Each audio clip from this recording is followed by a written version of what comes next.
इस बात का जज्बा है कि अगर हम देश को अंग्रेजों से आजाद करा सकते हैं तो इस देश को हम अंग्रेजों के चापलूसों से भी मुक्त कराएंगे। इस बात को याद रखिएगा। इस बात को याद रखिएगा कि आपने देश के साथ जो खिलवाड़ किया है उस खिलवाड़ के खिलाफ हैं हम। उस खिलवाड़ के खिलाफ क्यों हैं हम? कि आपने इस देश को सपना दिखा करके, आपने इस देश के लोगों को उम्मीद जगा करके उनके साथ धोखा किया है। ये हम नहीं बोले थे, श्री 108 श्री माननीय प्रधानमंत्री जी बोले थे कि हर साल 2 करोड़ नौकरी दी जाएगी। क्या मीडिया वाले? मोदी जी बोले थे ना कि हम बोले थे? अरे बोलिए ना महाराज, आपको भी बोलना पड़ेगा। याद रखिएगा इस बात को, सबकी बारी आएगी, इस बात को याद रखिएगा। अरे हमारे लिए क्या है, जब तक जेल में चना रहेगा, आना जाना लगा रहेगा, हमको कोई दिक्कत नहीं है, लेकिन बारी सबकी आएगी, इस बात को याद रखिएगा।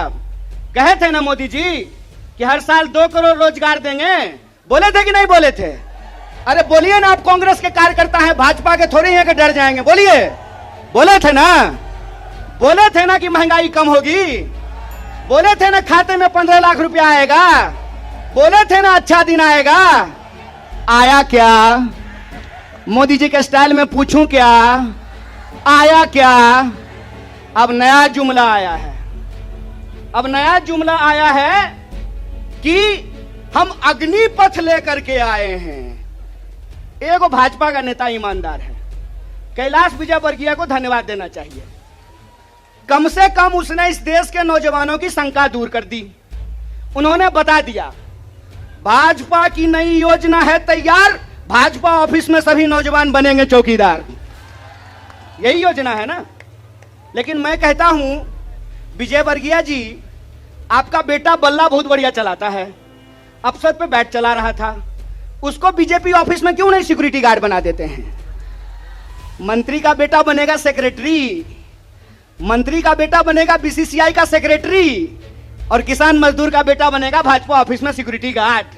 हाय रे हिपोक्रेसी, इसी को हिपोक्रेसी कहते हैं ना। और बेईमानी किसको कहते हैं? देश की जनता को लगा कि जब मोदी जी बोल रहे हैं तो सच ही बोलेंगे। मोदी जी की हर बात को मान लिया देश के लोगों ने। मोदी जी ने कहा दीपक जलाओ तो देश ने दीपक जलाया, मोदी जी ने कहा बत्ती बुझाओ तो देश ने बत्ती बुझाया, मोदी जी ने कहा थाली बजाओ तो देश ने थाली बजाया। सब कुछ किया इस देश ने, लेकिन देश अब तक इंतजार कर रहा है कि मोदी जी जो हमको कहे थे उसमें से एक भी चीज पूरा नहीं किए हैं। अरे आप कहते हैं मोदी जी मैं भी चौकीदार, मोदी जी के समर्थन में लोग कहते हैं मैं भी चौकीदार। ये चौकीदार नहीं है, ये देश के ठेकेदार हैं। और ये देश के ठेकेदार कैसे हैं? क्योंकि इस देश के लोगों का, उनके भविष्य को ये ठेके पे कर देना चाहते हैं। ये जो अग्निपथ योजना है, इसकी मोटी मोटी बात आप समझ लीजिए। मैं बड़े ध्यान से सारा प्रेस कॉन्फ्रेंस सुन रहा हूं। प्रेस कॉन्फ्रेंस में सरकार जिलेबी की तरह गोल गोल कर रही है, हर चीज को सब कुछ बोल रही है, सब फायदा गिना रही है। हो सकता है कि कोई भाजपा का मंत्री यह भी आकर के कह दे कि अग्निपथ योजना में शामिल होने के बाद आपका बाल नहीं गिरेगा। जिस तरीके से उसके फायदे गिनाए जा रहे हैं, लेकिन असली बात नहीं बताया जा रहा है। एक सिंपल सवाल है, सरकार को इस बात का जवाब देश के नौजवानों को देना चाहिए। क्या सिंपल सवाल है कि जो भर्तियां हो रही थी वो भर्ती होगी कि नहीं होगी? सवाल नंबर 1 सिंपल बात है। पहले आर्मी में हर साल 75,000 कम से कम लोग बहाल होते थे। बाद में बीजेपी ने इसको घटा करके 50,000 कर दिया, और पिछले 2 साल में, अब तीसरा साल है, 50,000 लोगों को भी भर्ती नहीं की गई। बहाना क्या दिया गया? बहाना दिया गया कि कोरोना था इसीलिए भर्ती नहीं किए।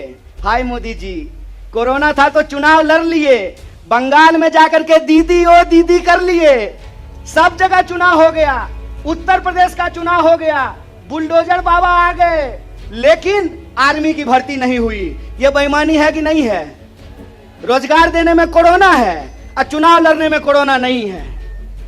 और अगर आप बैकलॉग को देखेंगे, 50,000 को अगर मान लें तब भी 1.5 लाख बहाली होनी चाहिए थी। 1.5 लाख ये बहाली नहीं कर रहे हैं। 1.5 लाख बहाली ये करेंगे कि नहीं करेंगे इसको ये नहीं बता रहे हैं। ऊपर से ये एक नया योजना लेकर के आ गए हैं। तो एक ना छोटा सा कहानी हमको याद आ रहा है। बच्चा बहुत जोर जोर से रो रहा था, कहा मम्मी दूध पिला दो, दूध पिला दो। मम्मी उसको उठा करके अलमीरा पे बिठा दी। बच्चा मम्मी को यह नहीं कहता है कि मम्मी दूध पिला दो, बच्चा चिल्ला चिल्ला करके कह रहा है कि मम्मी अलमीरा से नीचे उतार दो, नीचे उतार दो।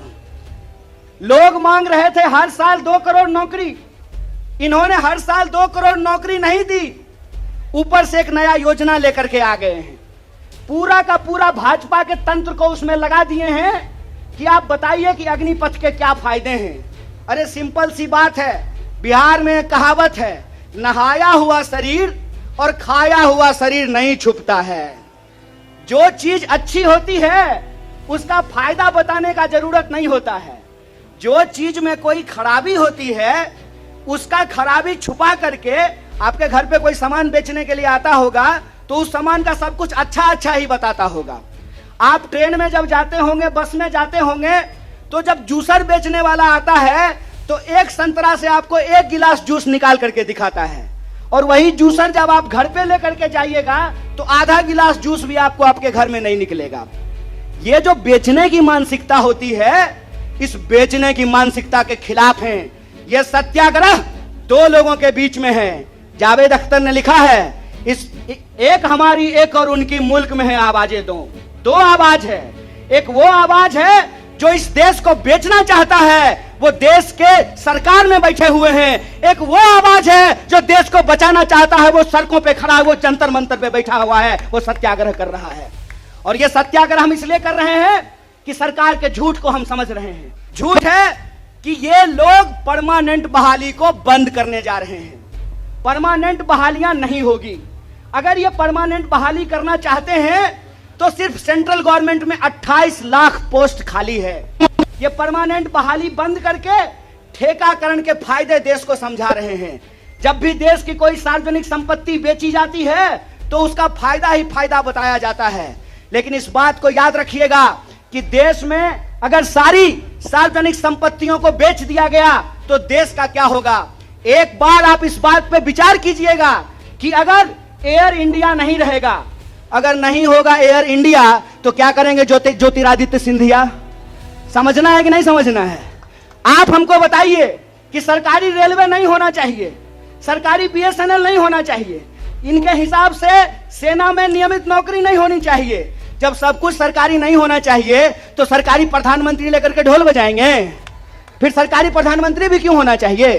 सरकारी संसद भी क्यों होना चाहिए? देश का मतलब होता है देश की राष्ट्रीय संपत्ति, देश का मतलब होता है देश की राष्ट्रीय सेना, देश का मतलब होता है देश के लोगों का सम्मान।